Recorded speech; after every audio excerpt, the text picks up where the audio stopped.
Did I fail, or do I deserve forgiveness?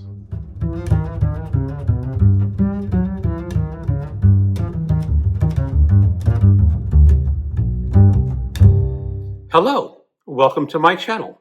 Another Bibliophile Reads.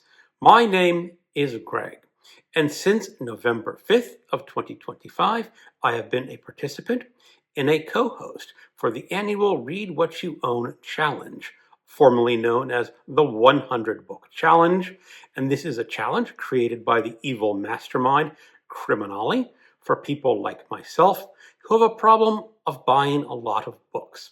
This is an event where we challenge ourselves to read a certain number of books or a certain number of pages before buying any more books. And in 2025, I committed to reading 25,000 pages of books that I already own before buying another book. I did have some exceptions that I thought were rather reasonable. I could buy books for book clubs or BookTube events when I didn't own the book. I did allow myself a collectible book exception because if you're out in the wild and you see a rare paperback, you really have to buy that book, no matter what challenge you're on. There are also challenges like if you're on travel, you can buy books because you're traveling and you may visit a bookstore that you'll never visit again. And I had some of those exceptions, but looking over the books that I've been buying, I think I have failed. I have stretched those exceptions to the breaking point. And did I fail this challenge for 2025, 2026? Yeah, I think I did fail, but maybe I can be given some forgiveness. So I'm going to be putting up a poll along with this video asking, did I fail or do I deserve forgiveness? Now, in order to judge whether I deserve forgiveness, let me explain some of the books that I have bought. They're all paperback books. I have not bought any Kindle books, which are my real trouble is with buying Kindle books. But let me show you these paperbacks that I have bought, and let's see if we can make them into an exception. Now, the first three I'm going to show, I think really are an exception. These are Edgar Rice Burroughs' Earth's Core series. This is a series of science fiction novels saying that the Earth's core is hollow and there is a civilization down there with dinosaurs. And these are really entertaining old paperback science fiction books. I believe the first one was written in 1912. Now, of course, the editions I have are not that old. I will look at the actual copyright date of this edition if they show it. Yeah, this one doesn't say, honestly, but the cover price is 40 cents, and the bookstore was selling them for only $5. I have listened to the audiobook version of these three books, and as I said, they were a lot of fun. So I had to buy these books. That is the first book in the series. I think this is the second book in the series. And this is the third book.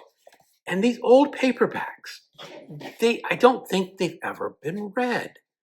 They were in excellent condition for paperbacks that are older than me. And I'm 61 years old. I'm pretty sure these are from the 50s, maybe even the 40s. Somewhere along that line, maybe the 60s, maybe the 60s. Maybe they're as old as me. But how could I say no? They also have some books in the Travis McGee series. Travis McGee is a private detective novel. He's a private detective out of Florida. He lives on a yacht, and they're really fun. Every one of the Travis McGee novels has a color in the title. I have a number of them, some of them not as old as this paperback. This paperback cost $1.25 when it was originally published. I'm going to look in the front cover to see if I can find the actual date. It just says it was published in 1968, does not give the edition. But look at these old fun covers. They don't do covers like this anymore. This book was $10, a little pricey, even though this paperback looks like it has never been read and is excellent condition. They had a bunch of other ones that I passed on. I'm sort of sorry that I passed on them. I don't know if I'll ever read all of the Travis McGee series, but they're fun books to collect. And this was from a used bookstore in Roanoke, Virginia. My wife and I were visiting for 3 nights, and they had a used bookstore in town, so you kind of have to visit that used bookstore when you're visiting. I also picked up a copy of The Blackboard Jungle by Evan Hunter. This is another old paperback. This is $1.75. Again, it's aged. It has that really wonderful colored spine. This is just the bookmark from the bookstore that I bought it in. And Evan Hunter is the name for the real name for Criminali's favorite author, Ed McBain. And I decided I really should read this someday. I believe this edition is from the 70s. I can look on the copyright page again. And again, the copyright page, yep, 1976 from this edition. So not quite as old as me, but still pretty old and in good condition. So that was the books that I picked up on my travels from Roanoke, Virginia. I'm pretty sure all of those can qualify under the, buy some collectible books exception and being on the travel book exception. Now, I just learned last week that there was a bookstore near me that's only open 1 week per month. I did not know this bookstore existed before then. It's been around for a couple of years, but they don't advertise very well, and that's a shame.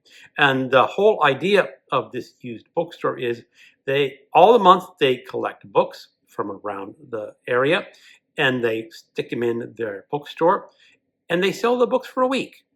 All the books that do not sell get boxed up and given to charity. So every month, the bookstore is essentially refreshed and anew. And as the owner says, you get a whole new treasure hunt. And I went there this week, having just learned of it, and I bought some books. Of course, I bought some books. Most of these are collectibles. Here is a Lullaby by Patricia Wallace. This is, again, in fairly good condition. I don't think it is ever read. This is published by Zebra Books. If you are a horror reader who was reading books in the 80s and the 90s, you definitely know about Zebra Books. They were the schlocky publisher. You did not get high quality authors in Zebra Books for the most part. Some of their authors were actually pretty good. I have never heard of this author before. I have never heard of this book before, but it's a Zebra horror paperback. It is definitely collectible. It says on the back, 8-year-old Bronwyn knew she wasn't like other girls. She didn't have a mother, at least not a real one. Her mother had been in a coma at the hospital for as long as Bronwyn could remember. She couldn't feel any pain, her father said. It was just like sleeping, only she never woke up. But on visiting days, when Bronwyn sat with her mother, she knew it wasn't true, that she couldn't feel anything. Her mother was angry at the nurses and the doctors for the way they treated her, angry at her own helplessness. But soon, very soon, she would be helpless no longer. And then she would show them all the true meaning of suffering. I'm sure this is not a good book in the strict sense, but it might be a lot of fun. The Djinn by Graham Masterton. Graham Masterton is one of the 20th century's most prolific and exciting horror authors. He never quite made it up to the Stephen King level or the Dean Koontz novel, but he wrote some really amazing horror novels, including The Manitou, which is his first novel and probably his most famous novel. And again, this is a horror paperback that's in fairly good condition. The cover price is $2.95, and I basically paid $2.99 for it, so not a bad price for a book that old, and was originally published in 1977.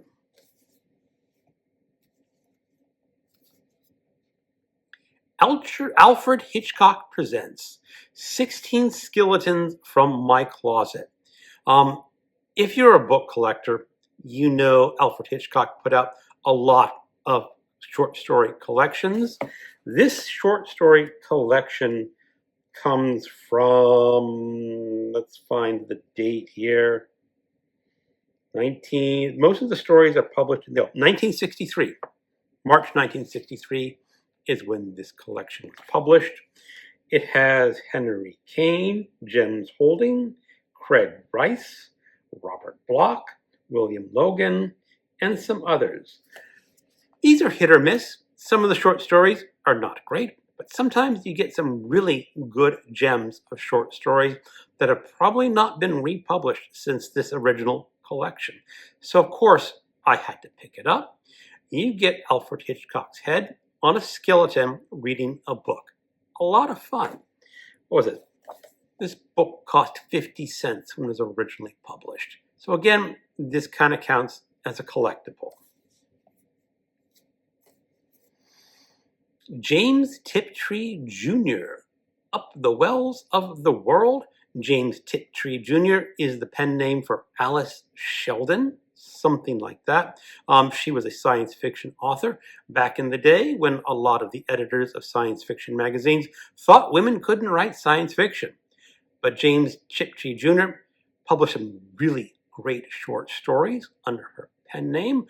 This is a novel. I have never heard of it before, but how could I refuse? This one is not really a collectible. It's just sort of an oddity. It's not in the, it's still fine shape for its age, but this is kind of a stretcher calling it a collectible. But you know, I liked her short story, so why not pick up her novel? Now this one can definitely count as an exception. This is The Revenge of the Hound by Michael Hardwick. I am currently a co-host for Holmes is Where the Heart Is. This is a reading event for February where we all read Sherlock Holmes stories or Sherlock Holmes pastiche stories. And this is a pastiche story originally published in 1980, and it is the official sequel to The Hound of the Baskervilles. The author went to the estate of Sir Arthur Conan Doyle and says, "Can I write a sequel?" And they said yes. So here it is. This one does count because it is part of this reading group. Even though I will not be reading it this year, I'll probably read it in 2027, maybe 2028. And this one, again, is really iffy, counting as an exception. This is in no way a collectible at all.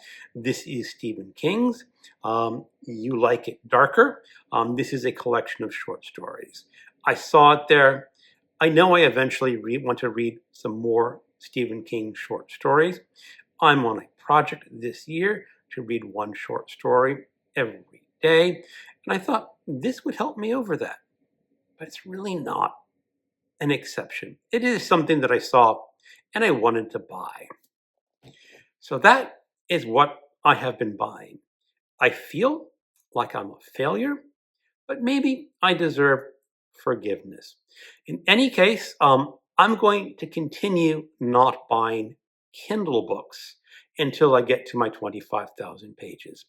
At least in that way, I'm telling myself I'm still participating in this challenge, at least in spirit. Even though I may have failed, I will put out a poll on my channel where you get to vote. Failure or forgiveness? You decide, viewers. Thank you for watching and keep on reading.